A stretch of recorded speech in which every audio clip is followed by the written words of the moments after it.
So yun mga kabisnes, isang mapagpalang araw po sa atin. Araw ng Sabado ngayon, huling araw na kasama namin si MM. Pero bago kami bumalik ng Pampanga is may nag-invite po sa atin. Sa pinsan ko yun pero siya, subscriber din siya ng kabisnes. Sa kabisnes kami nagkakilala. Yung pala magkapinsan kami. Magpinsan pala kami. So nakilala nyo na to, na siguro may mga nakapanood na din sa farm na pinupuntahan namin dito po sa Zambales, parting San Marcelino. At may daw siya, ginawa siyang doon, nagpa-set siya ng salo-salo para sa amin bago kami bumalik ng Pampanga. So kasama natin si MM Yamaro. So yun, bebiyahe po muna kami at abangan nyo yung mga mangyayari, mga business namin minamahal. Alright, so let's go.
Kaya mga business, nandito na tayo. Sakay ka na naman.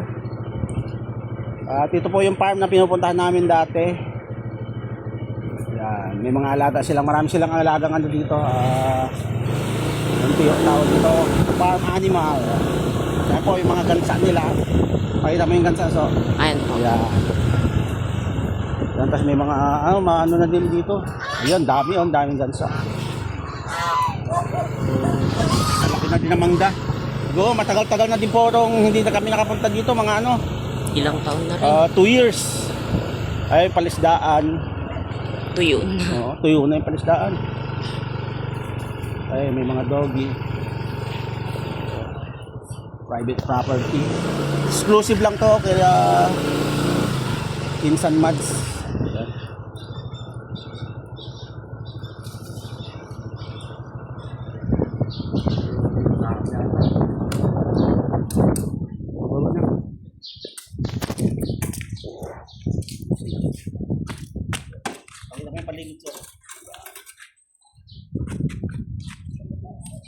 Hello. So yung mga business, ito yung dating pinupuntahan farm. Yan, ang ganda na. So punta natin sila sa likod. Sa likod ba sila? So yun, balikan ko muna kayo ka-business at kontakin ko lang yung pinsan ko. Bagong gawang parang billiard hall nung aking pinsan. So ayan. Yan, napakaganda po. Napakamahal po niya, diamond. Yung kompleto. Yan. Yan si MM mo yan. Right. Pag naboboring, laro-laro lang. Yan. Sino mas magaling sa inyo? Tingnan ko nga. Kung kaya nyo ng labanan si JB Suksok. Ayan. Yung mga business, ito yung inanda sa amin ni Insan Mads. Yan.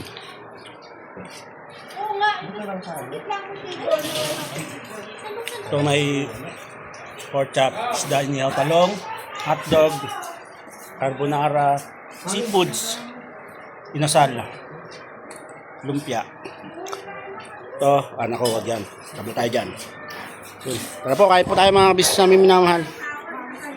Right. Hindi ka na ng seafood? Kayo mo?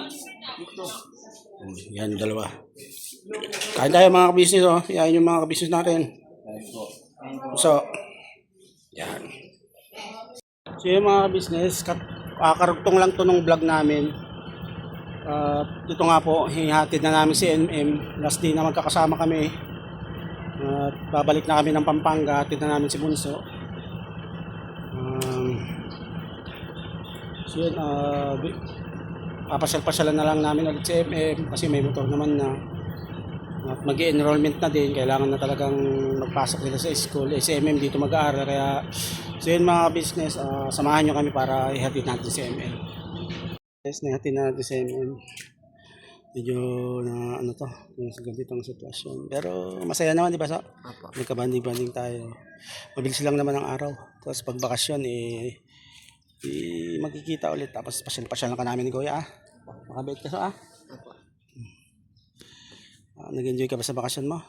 Yun si Amaro po, kinuha niya yung mga gamit niya sa loob. At yun, anuhin namin ni MM yung mga gamit niya pang iba. Kaso, buksan mo so.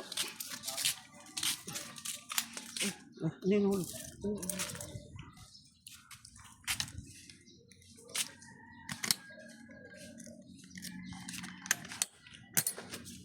Yan, yung mga sapatos niya. Tapos mga short.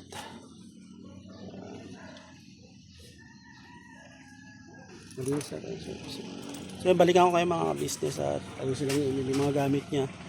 Medyo ano to, ginamit niya nung bakasyon siya.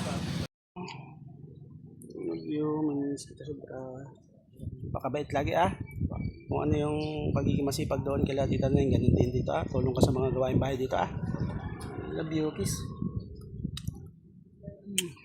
Dahil lang po namin si Amaro. Yun kasi ka-business, good morning po, good morning. At yung maaga tayo magising, no? At biyahe na tayo pabalik ng Pampanga. Ngayon ko na natatapos yung vlog ko mga ka-business. At hindi maganda yung pakiramdam mo kahapon pagkahatid kay MM. Sobrang hilong-hilo ako. Tapos pagka hiyakan pa kami kahapon. Hindi ko nalang binidyo. Sa'yo kung nakikita si MM na gano'n yung emosyon niya, sobrang nakakalungkot. Pero gano'n talaga kailangan munang maghiwalay ulit para tawag nito, para sa pag-aaral nila, nilang magkuya. Hindi ko na nga nasamahang bumili ng gamit si MM kahapon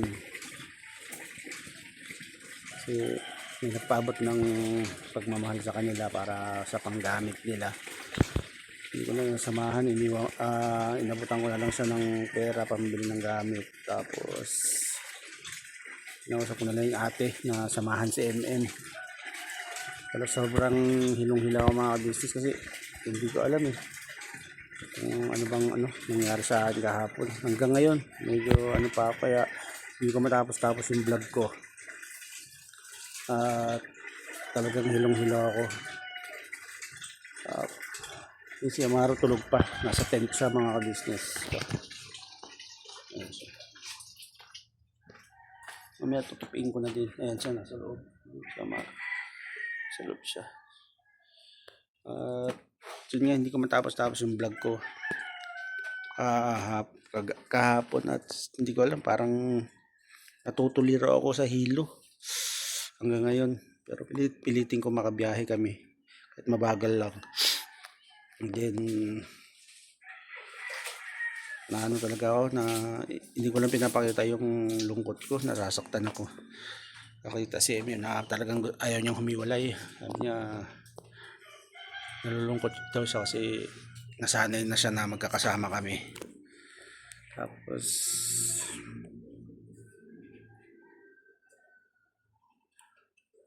Hirap ng ganitong sitwasyon mga business. Sabi ko sa kanya, hayaan mo sa susunod, hindi na tayo maghihiwa-hiwalay. Magkakasama na tayo. At taste lang kasi syempre graduate siya ng grade 6 sabi ko. Then, kaya hindi ako nakapag-upload ng isang araw lang naman mga ka-business. Inom ko na lang siguro ng gamot to. Hindi naman ako pumapalyang uminom ng maintenance ko. Ewan ko ba kung saan galing yung hilo ko. Talagang hanggang ngayon. Parang gumagano yung paningin ko. Kaya nung nag-drive kami papunta ako. Pero sobrang bagal. Parang nasa 20 lang yata yung takbo ko. 20, 30. Tapos nung nahatid na namin si MM, sabi ko kay Maro, ikaw mag-drive Maro. At hindi ko kaya. Bagalan mo lang, sabi ko sa kanya. Bagalan mo lang yung pagdadrive mo para makakarating din naman tayo. Hupo ako mga business para ako matutumba. Makakarating din naman tayo. So yun nga, dapat kahapon pa kami bibiyahe pero hindi talaga kaya. Ako baka kailangan ko lang ipahinga, itulog mabuti. Yun, paghawak ko kung gano'n parang ano siya, sobrang hilo. At yun, kaya ngayon ko lang tatapusin to mga business. Maya pagkagising ko na si Maro, biyahe na kami ng Pampanga. At so yun, salamat sa mga walang sawang suporta. At shoutout po siyempre Ma'am D. And shoutout din kay Ma'am Hides, Joe Hides, sa Ka-Business Official, Ka-Business Family, Papadis TV, PSKB Official, at Ka-Business Family. Yan mga kagwang na naiwan. At sana okay na din yung pakiramdam ko. Para pag uwi sa Bulacan, si Amaro naman ang asikasuhin ko yung pag-aaral ay yung enrollment niya po, para tuloy-tuloy. Kaya mga business, hanggang dito na lang muna itong video na to, at abangan nyo yung mga iba pang upload.